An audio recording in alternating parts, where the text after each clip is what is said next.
பாஜகவிற்கு எதிராக அதிமுக பொதுச் செயலாளர் பழனிசாமி பேசி வருவதாக செய்தியாளர் எழுப்பிய கேள்விக்கு அக்கட்சியின் மூத்த தலைவர் தமிழிசை சவுந்தரராஜன் கருத்து தெரிவித்துள்ளார். திமுக பாரதிய ஜனதா கூட்டணியில ஆட்சியில பங்கு கொடுப்பாங்க. திரு ஸ்டாலின் அவர்களே, நாங்க ஒன்னும் ஏமாளி அல்ல. அதிமுக பெரும்பான்மை இடங்களிலே வெற்றி பெற்று தனி பெரும் ஆட்சி அமைக்கும்.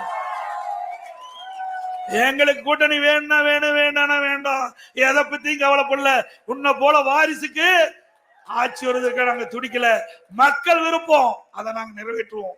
எங்களுக்கு இப்ப என்ன, திராவிட முன்னேற்ற கழக ஆட்சி, மக்களோட ஆட்சி அகற்ற வேண்டும். அப்படி ஒத்த கருத்துடைய கட்சி எல்லாம் ஒன்னா இணைய வேண்டும். அதுதான் எங்களுடைய நிலைப்பாடு. அந்த வழியில திமுக ஒரு ஊழல் கட்சி, ஊழல் அரசாங்கம், அதை அகற்ற வேண்டும் என்று பாரதிய ஜனதா கருதுகிறது. அப்படி திமுக ஆட்சி அகற்ற வேண்டும் என்ற நிலையிலே பாரதிய ஜனதா கட்சி எங்களோடு இணைந்திருக்கு ஸ்டாலின் அவர்களே. ஆக இன்னும் சில கட்சிகள் வர இருக்குது, கரெக்டான நேரத்தில் வரும். உங்களுக்கு சரியான நேரத்தில் மரணடி கொடுப்போம், கவலைப்படாதீங்க. கனவு காண்பதெல்லாம் பகல் கனவாக இருக்கும். ஸ்டாலின் அவர்களே, 200 சீட்ல ஜெயிக்கிறீங்க, கனவுல ஜெயிக்கலாம்.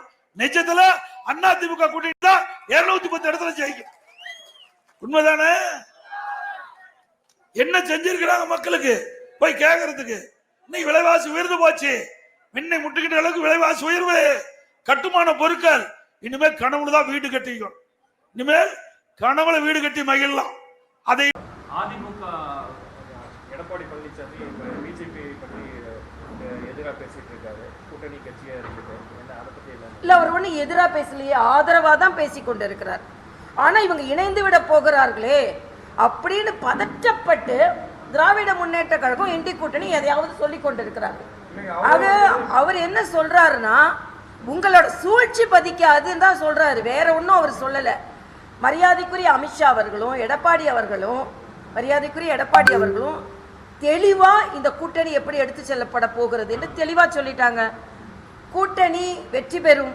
வெற்றி பெற்ற பின்பு வெற்றி பெறுவதற்கு முன்னாலேயே எந்தெந்த இடங்கள் என்பதை அவர்கள் முடிவு செய்வார்கள். வெற்றி பெற்ற பின்பும் அவர்கள் முடிவு செய்வார்கள். அதனால தெளிவா ஒரு திட்டம். நான் கேட்கிறேன், திமுகவில் அந்த தெளிவு இருக்கான்னு நான் கேட்கிறேன். இன்னைக்கு செல்வ பெருந்தகை எங்களுக்கு இடம் வேணும்னு கேட்கிறாரு ஆட்சியில.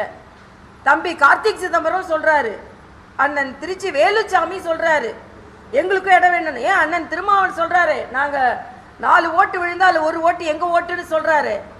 அப்ப அங்க இருக்கிற குழப்பம் அவங்க என்ன கூட்டணி ஆச்சான்னு கேட்டுவாங்க. நாங்க தெளிவா இருக்கோம்.